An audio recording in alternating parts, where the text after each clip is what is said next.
I'm Mike Starks from the Keeping It Real podcast, and here are 10 things that I hate about sci fi movies. Number one, faster than light travel. In any of these movies where they have faster than light travel, they have some ship that is traveling at warp 10, at hyperspeed, whatever the fuck you want to call it. For some reason, I just need them to explain this to me.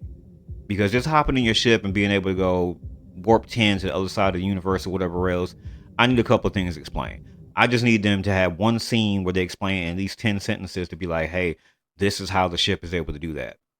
One of the things they need them to do is to explain one, the fuel source. What allows this ship to be able to travel that fast? In a sci-fi movie, if you're going to be showing somebody hopping in the ship, traveling at that speed, or if you're going to have a button where they're like, "Hey, we're not just traveling, we're going to go ahead and hit the button that's going to take us to warp 10 or hyperspeed or whatever you want to call it," explain how that's able to be done. In a sci-fi movie, get sciencey with me. Also, I need to know what is the ship made out of that's able to withstand that type of force. Like, I just need that type of thing in a movie too. I think that should be something they put in sci-fi movies whenever somebody gets into a ship and goes traveling at faster than light speed. What exactly is the material that the ship is made out of in order to withstand going that fast? That would be nice to know. In that world, for the world building, for the purpose of that movie or whatever else, that we're not just hopping in a vehicle and being like, hey, we could just travel warp 10 whenever we want to. What the fuck is the ship made out of that you can go that fast? The next thing I want to know is whenever I see these movies where people hop into a spaceship and they can go ahead and go faster than light or whatever, they hop in, put some seatbelts on, hit the button, and just go. It's just regular, normal Earth gravity on the inside of the ship or whatever else. Nobody ever hits a button that says, hey, we're going to add internal shielding or whatever it may be. That makes no sense to me, and I hate seeing that into a movie because basically we all been in a car before. We know that when you drive and the shit takes off pretty fast, everybody jerks backwards. We all know when the car stops real quick, everybody jerks forward, even with a seatbelt on or whatever else. So I can imagine, okay, we're in some sort of spaceship and the thing just jumps to warp 10 or whatever else. Everybody on the ship would go flying backwards and end up fucking dead. And also coming out of warp and coming to a dead stop or whatever else, everybody would go flying forward into the screens. Explain how that doesn't happen. That's all I need y'all to do in these sci-fi movies when y'all make these movies. Just go ahead and explain why that doesn't happen. It doesn't take that long. You got fucking 2 hour movies, one scene, 10, 12 lines. Just explain that shit. It just looks weird when in this day and age we make good sci-fi movies, but y'all don't want to explain how, okay, we're in this ship and how this shit works. What powers it? How are we not flying out of our seats and hitting the windshield or whatever else? Just do that. Number two, when aliens look like humans. That's the second thing that I hate. Whenever I watch something, they just make the aliens green. They'll have a human being, paint them green, paint them purple, paint them some sort of odd color or whatever, and be like, that's an alien. That's so 1967. Like, it's 2025. Y'all can make aliens look like aliens. Y'all can stop just putting little pointy ears on them and saying that's an alien. Y'all can stop putting little ridges on the forehead and saying that's an alien. We have the technology to make aliens look aliens. Y'all can go ahead and make an alien look like a damn alien. Y'all could give it some sort of alien physiology. Y'all can give it alien biology. Y'all can make an alien look alien. You know what I'm saying? It's really lazy. It's really dumb. It's like I said, it's really antiquated and old school.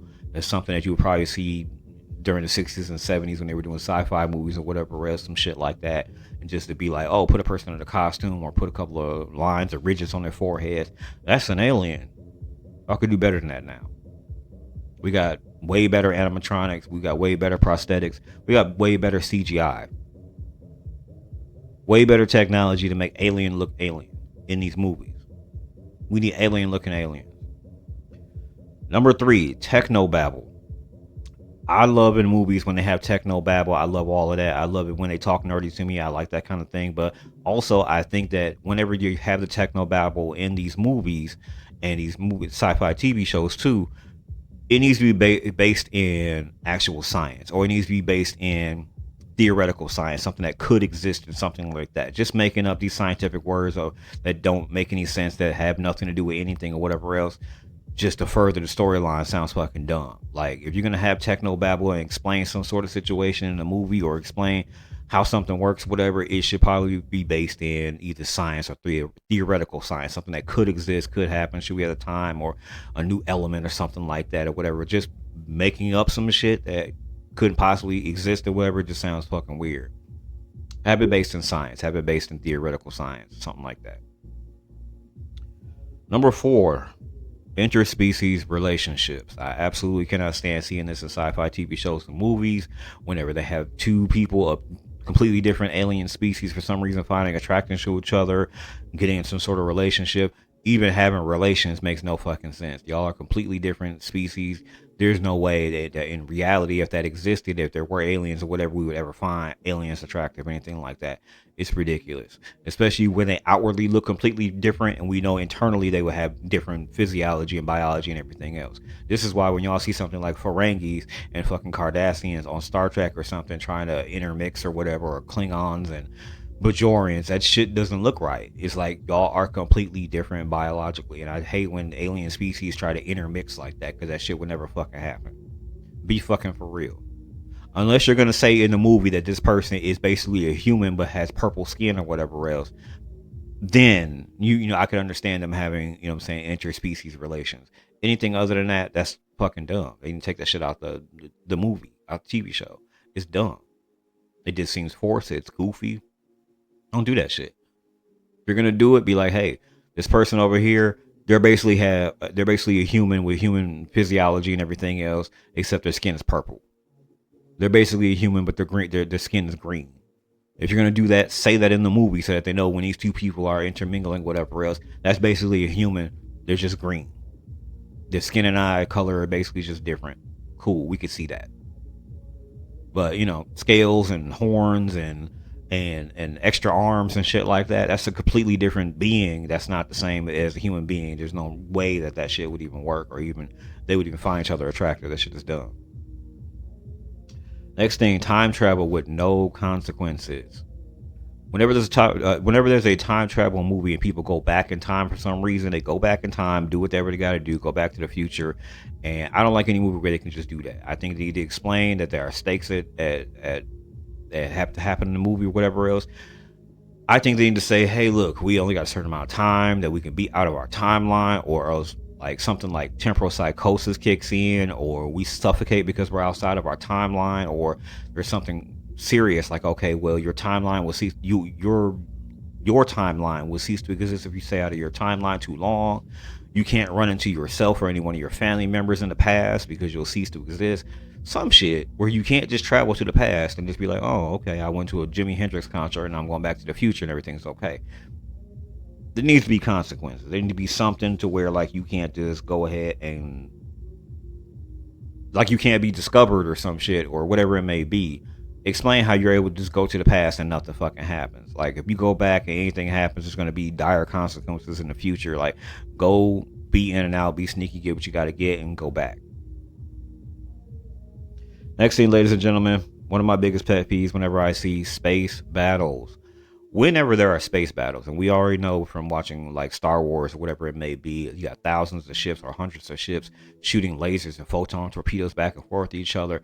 Whenever one shoots a laser or photon torpedo or whatever it may be at another ship and misses, that laser just keeps going on through space. That photon torpedo just keeps going on and on through space. So once the battle is over, all of that ammo or whatever else, the lasers, the torpedoes, whatever they shot at each other, whatever, just keeps going on and on through space. They never show this shit like dissipate, break down, whatever it may be. I just need that explained. I just think that's really dumb. It never explained that, okay, you know, after this great battle between all these different ships and everything else, somewhere in space, there's a bunch of different lasers and photon torpedoes and quantum grenades just flying through space.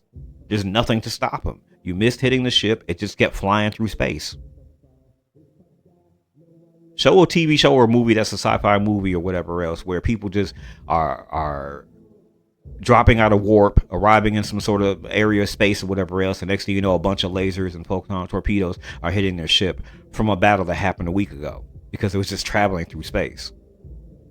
Or explain how when you shoot these lasers and it misses a ship at a certain distance, the laser beam or whatever else dissipates, or the photon grenade or whatever else, it disintegrates some shit so that it's not just traveling through space forever. I've never seen in one single sci-fi movie that ever explained. Needs to be explained. Next thing, ladies and gentlemen, number 7, aliens that are invulnerable. Whenever I watch any movie with sci-fi monsters or aliens, they are 100% invulnerable. That makes no fucking sense. They need to stop doing that shit. And what I mean by that is, okay, I get if you're gonna make them hard to kill and you're gonna have monsters or aliens in a sci-fi movie where you can't shoot them with a handgun or you can't stab them with a knife or a machete or something like that. Cool, but whenever there's a scene where the person has like high powered, you know what I'm saying, AK-47s or whatever else, or even in some cases they have the military coming in, they're shooting fucking tanks at them and stuff like that. Makes no sense.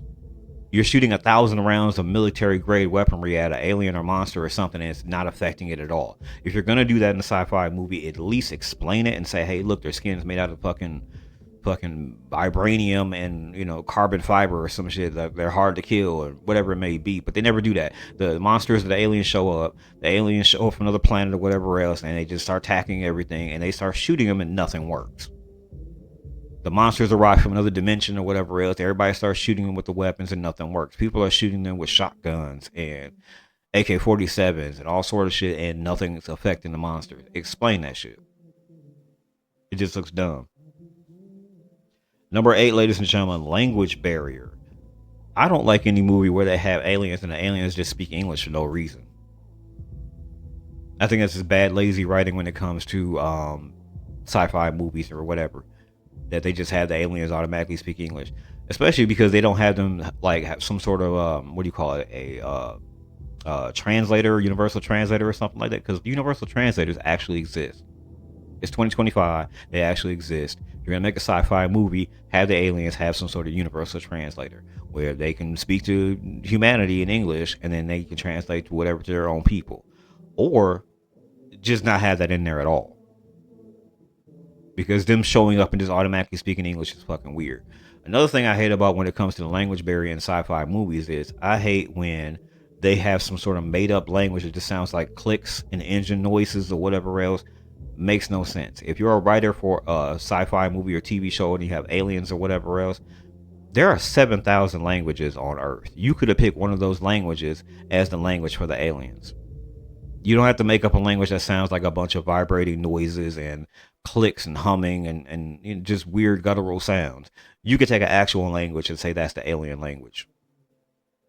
You could have took one of the Polynesian languages and said that's the alien language. You could have took one of the native indigenous first world people's languages, like the Dakota language, the any one of the language, the Choctaw language, and be like, hey, that's the language of the aliens when they showed up.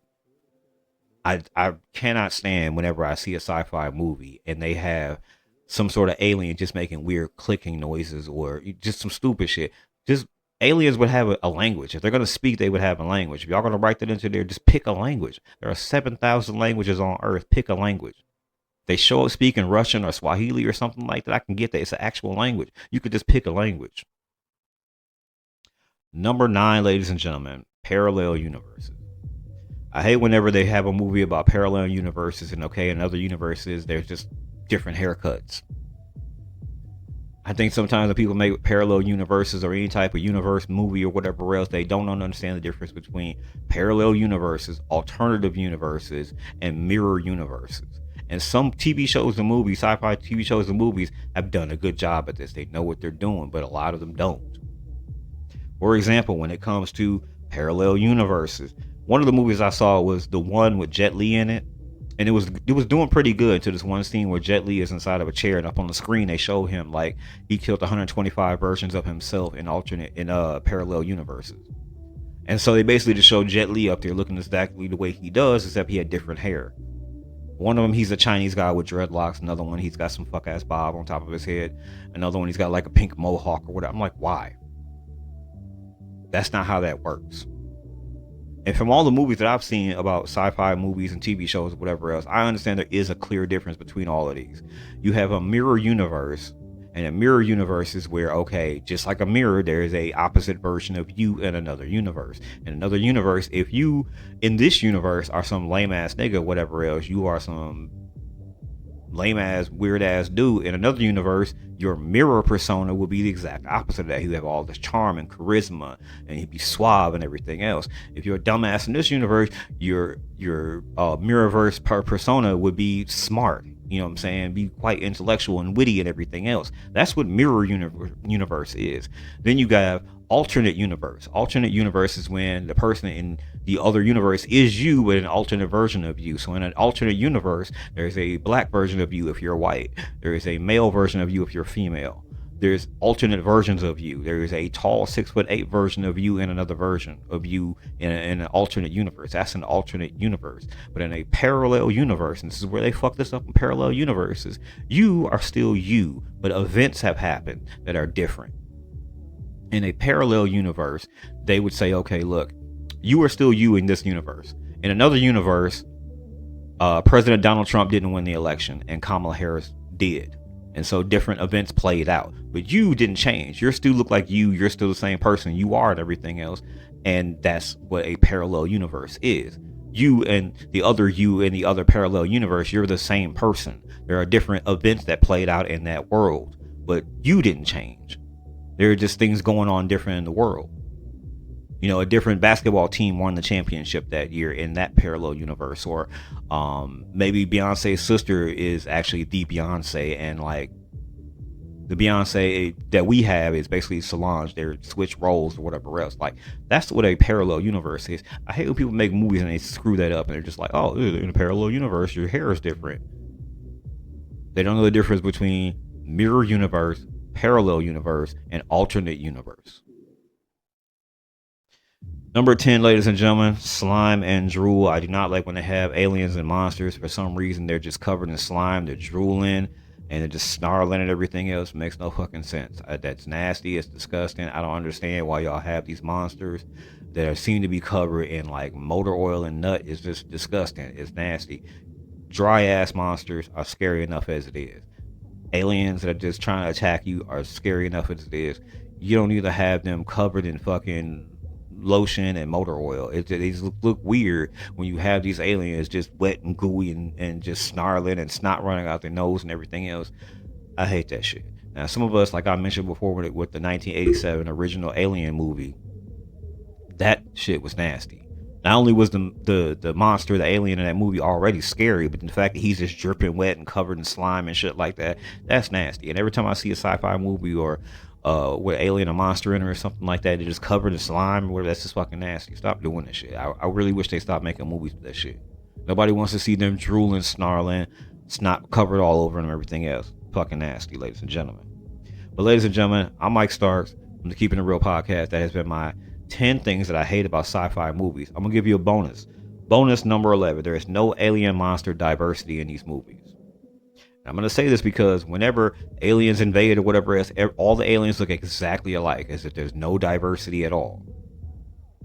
You know, we're human, we're on this planet, we're an entire species that's exactly the same, but we have diversity. My skin's different than yours, but we're the same species. My hair is different than yours, but the same species. Why the fuck wouldn't aliens have the same thing? Why would aliens from another planet come here and they're just all one monolith? Every single one of them is the same height, same color, same shape, same everything. I think that's lazy when people make these types of movies. Give them some sort of genetic diversity. These aliens are all the same species. Give them some sort of different hair color, eye color, something to make them look different. Same thing with monsters. When monsters in these movies or whatever attack from somewhere or whatever, all the monsters look exactly the same. Makes no fucking sense. Why wouldn't there be a variety of them? We have variety when it comes to humans, animals, bugs, fish, everything. Why wouldn't some sort of species in these movies have some sort of genetic variety? Makes no sense. Ladies and gentlemen, I'll be back with more things to hate on. Ladies and gentlemen, I am Mike Starks from the Keeping It Real podcast.